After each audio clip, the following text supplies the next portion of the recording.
intended to be a temporary shelter for a short-term living situation, it will be constructed quickly as a safe haven for those who have been affected by an earthquake. This is a 10 by 5 design. There are two possible designs, a shorter-term version and a long-term one that can be adapted for the length of housing needs depending on the situation of the country or the level of damage. The concept is to establish a planned and managed camp with separate shelters around the central base where food, water and other necessities are stored for the community. This communal design will prevent distress by helping those who are affected regain a sense of security and safety rather than having everyone fend for themselves.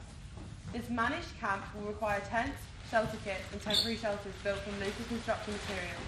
The materials used in the shelters are cardboard sheets, cardboard tubes, collars, plastic sheeting, twine, wooden dowels, hot glue guns and tape.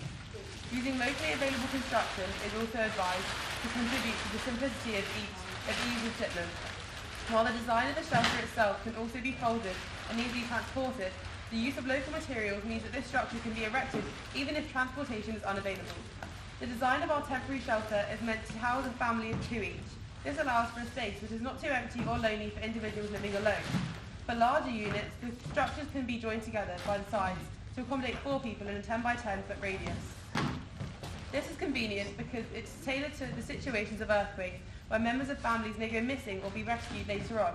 These separate shelters are easy to connect due to the plastic sheeting that makes up the walls on certain sides of the home. Another feature that contributes to this is the folding design.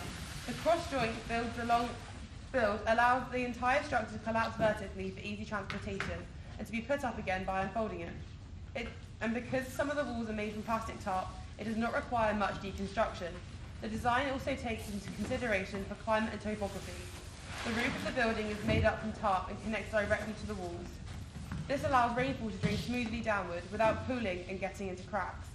The material is also lightweight, which makes it less likely to collapse in places with more wind.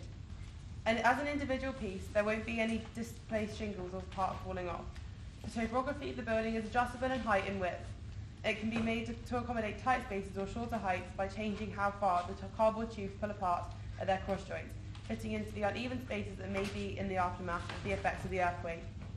If conditions require sturdier walls, cardboard sheets can replace the plastic tarp or be constructed over it for a longer and longer term housing situation. Additionally, we have considered that design should allow for differences in housing. Environmental risks, national and international minimum standards, livelihoods and the local availability of resources like materials, skills and infrastructure. De Silva suggests that there are certain habitability resource needs, weatherproofing, temperature control, ventilation, lighting, privacy, space, cooking, water, sanitation, vector control, safety, security and structural soundness. The plastic sheeting on the roof and the wall protects from the rain and acts as a waterproof measure. The plastic sheeting roofs or walls are translucent to bring in natural light. With cardboard walls, inhabitants can use flashlights and hand-cracked lighting or have larger lights hung from the tubes of the roof.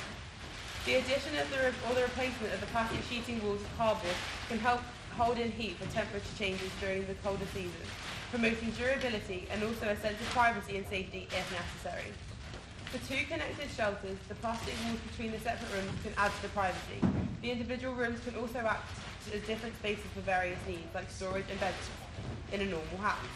This can be easily changed to create a more spacious interior by lifting and pinning the sheeting from the inside to open up the 10-foot space. Ventilation can be achieved by lifting up the bottom flap of the structure on its shorter side. As a short-term living shelter, the structure is not built for cooking indoors.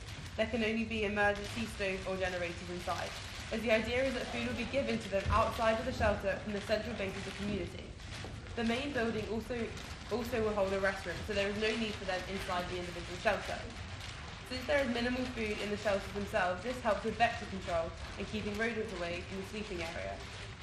For people with disabilities or the elderly, the entrances are wide and tall enough for easy access.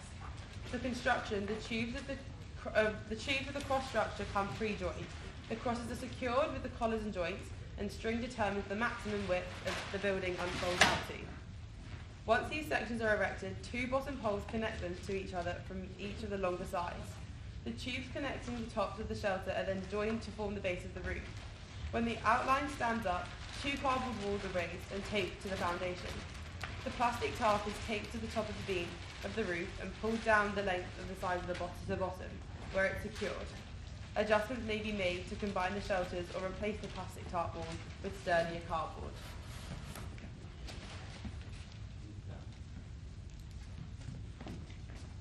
Clive, done? Yep.